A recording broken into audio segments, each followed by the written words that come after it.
Bonjour les amis, entrez, installez-vous. Je suis en train de vérifier la date d'aujourd'hui. Nous sommes dimanche, le 5 décembre. Je vais donc ouvrir la case numéro 5. J'ai hâte de voir ce qu'il y a à l'intérieur. Miam miam. Je vais me régaler. C'est le chocolat que je préfère. Chaque année, je demande à maman de m'acheter un calendrier de l'Avent pour que je puisse me régaler. C'est bien pour ça que ce calendrier a été inventé, n'est-ce pas, Élodie?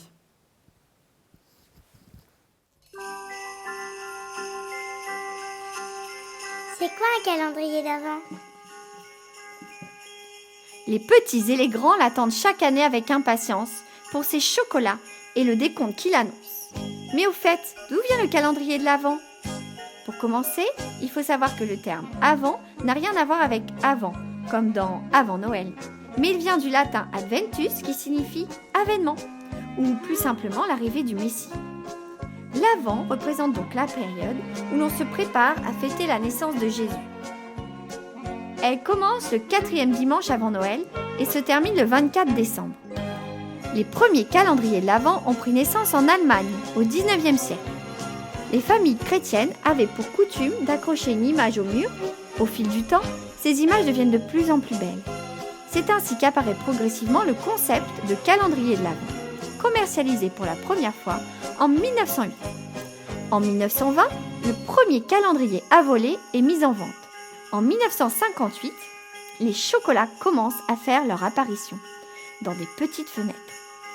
Et voilà, vous savez tout.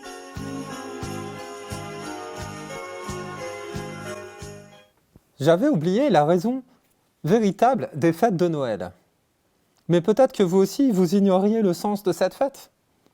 Voyons ce que nous dit la Bible et écoutons cette histoire.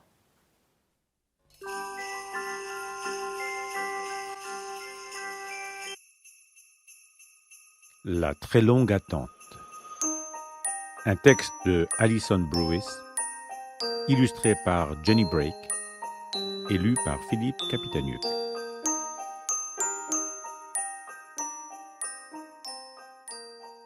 Deux petits enfants bien au chaud dans leur lit, les yeux grands ouverts. Le sommeil les fuit. Leurs cadeaux sont tous emballés. Les chants de Noël, ils ont chanté. Au bout du lit, leurs chaussettes sont accrochées. Tic-tac, tic-tac, murmure l'horloge doucement, tandis que les heures s'écoulent lentement. Enfin, les premiers signes du matin. La longue attente touche à sa fin. Marie et Joseph ont fait leurs valises. Elles sont remplies de couches et de langes. Leur voyage s'organise. L'ange leur a dit « Soyez sans crainte, n'ayez pas peur. Ce bébé vient du Seigneur. On l'appellera le Sauveur. » Tic-tac, tic-tac, murmure l'horloge doucement, tandis que les heures s'écoulent lentement. La longue attente est bientôt terminée. Nous attendons l'arrivée du bébé. Anne et Siméon sont tous deux bien vieux, mais ils ont cru aux promesses de Dieu. Je viens pour sauver mon peuple du péché. J'envoie un bébé. À lui la royauté. Tic-tac, tic-tac, murmure l'horloge doucement, tandis que les heures s'écoulent lentement. La longue attente est bientôt terminée. Nous attendons celui qu'on nous a annoncé. La terre entière nous tient en haleine. La terre entière attend avec impatience. Un jour, fini les peines. Un jour, fini les souffrances. Les oiseaux gazouillent. Les abeilles bourdonnent. Les feuilles des arbres chuchotent. Il vient, il vient. Tic-tac, murmure l'horloge doucement, tandis que les heures s'écoulent lentement. La longue attente est bientôt terminée. Nous attendons, car la victoire est assurée. Il est là, il est là. En ce matin de Noël, le Sauveur du monde est né. Quelle bonne nouvelle! Youpi, yahoo! Le roi est arrivé, c'est Noël! Tic-tac, tic-tac, murmurait l'horloge doucement, tandis que les heures s'écoulaient lentement. Tout ce que Dieu a promis s'est enfin réalisé. Jésus est né! Joyeux Noël à vous, mes bien-aimés!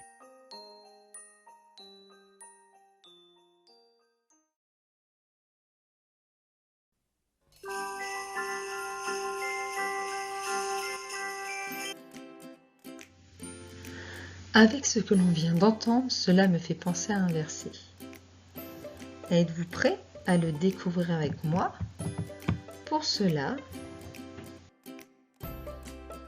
il faudra que tu relis chaque dessin de Noël à son ordre. Sois attentif, c'est parti.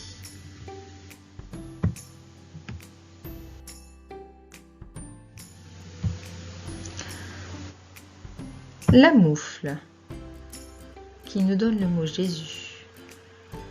Le bonhomme de neige, qui nous donne le mot Christ. Le cadeau, qui nous donne le mot « et ».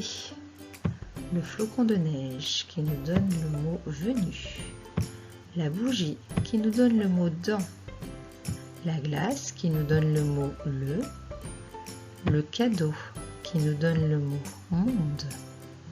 Le gant de Noël qui nous donne le mot pour, le petit cadeau vert qui nous donne le mot sauver, la boule de Noël qui nous donne le mot lait, le cadeau vert qui nous donne le mot pêcheur, le flocon de neige qui nous donne le mot Timothée, le sapin qui nous donne le mot chapitre 1 et le sucre d'orge qui nous donne le mot verset 15. Remettons le verset dans l'ordre.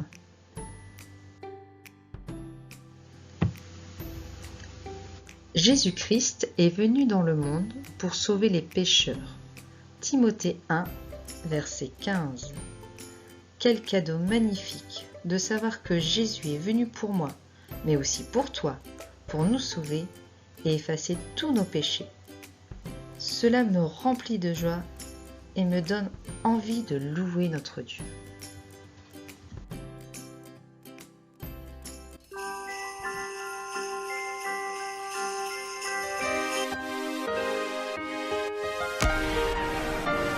Ça fait plus de 2000 ans donc on n'y prête plus attention. Il faut vivre avec son époque car elle a toujours raison.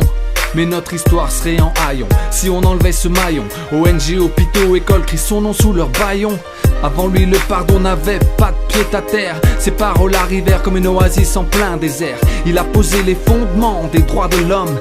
Sa vie est la définition de l'amour qui se donne. Il a dit à chaque jour suffit sa peine. Il a dit aime ton prochain comme toi-même. Et avant de voir la paille dans l'œil de ton voisin, commence par enlever la poutre dans le tien. Qui est cet homme? D'où vient-il sinon tombé du ciel? Descendu pour nous y faire remonter. Entre l'humain et le divin, il est la passerelle, venu restaurer l'harmonie brisée. Oh oh oh oh oh oh oh oh oh oh oh On imaginait Dieu au-dessus des nuages dans une tour d'ivoire. Voilà qu'il vient manger avec ceux qu'on évite du regard. Il s'est fait homme, sans privilège ou immunité, venu partager notre quotidien, notre humanité.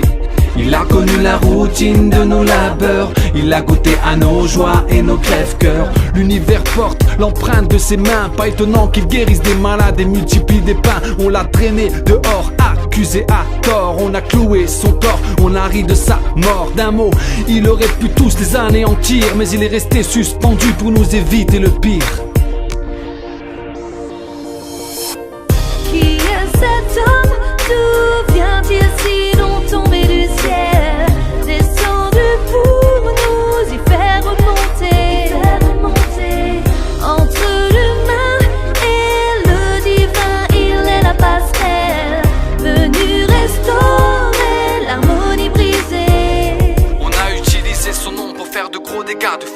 ça, y a eu depuis le début des chauds débats, en haut débit, des hauts débats.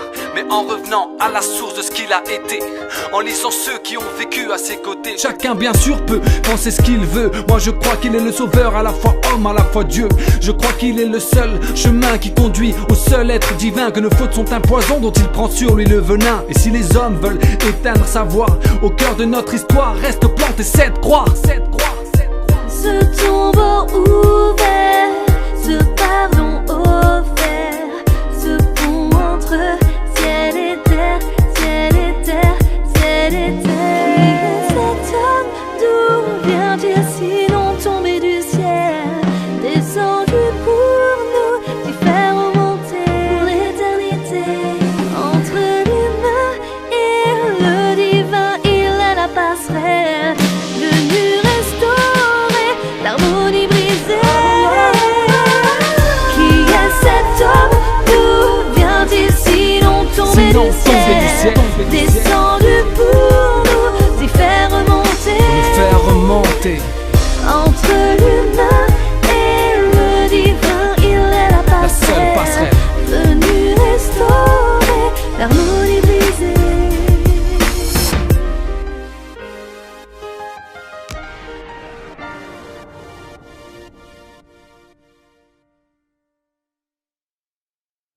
Finalement, le calendrier de l'Avent, ce n'est pas que du chocolat.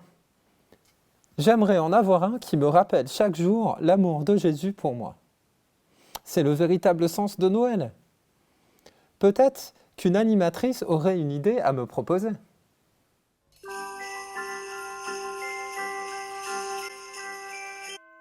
Alors oui Sam, j'ai une petite idée de calendrier de l'Avent que tu pourrais facilement fabriquer.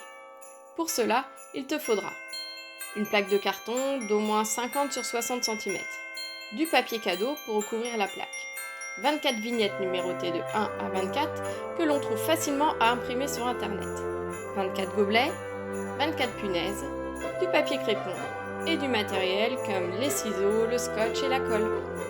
Première étape, recouvrir la plaque avec le papier cadeau de votre choix. Ensuite, coller les vignettes sur chacun des verres.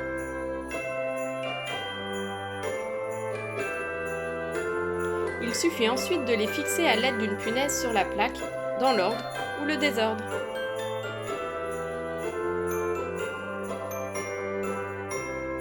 Ensuite, à vous de remplir chaque verre du cadeau de votre choix. Figurines, chocolat, poèmes, petits mots personnalisés. Et parce que toi, Sam, tu souhaitais te souvenir de l'amour de Dieu pendant tout le mois de décembre, j'y ai glissé 24 versets qui parlent de l'amour de Dieu.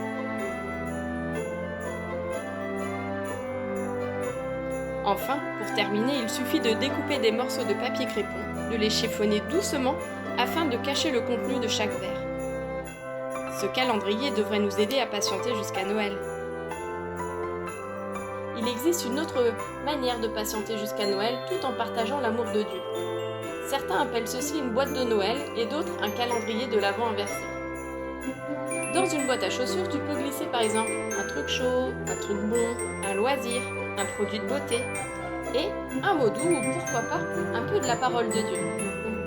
Il suffira de l'emballer dans un joli papier cadeau et de le donner à quelqu'un qui est dans le besoin. Ainsi, l'amour de Dieu remplit ton cœur et resplendit autour de toi. N'oublions pas ce que nous avons vu aujourd'hui. N'oublions pas Jésus pendant ces fêtes. Et à bientôt les amis.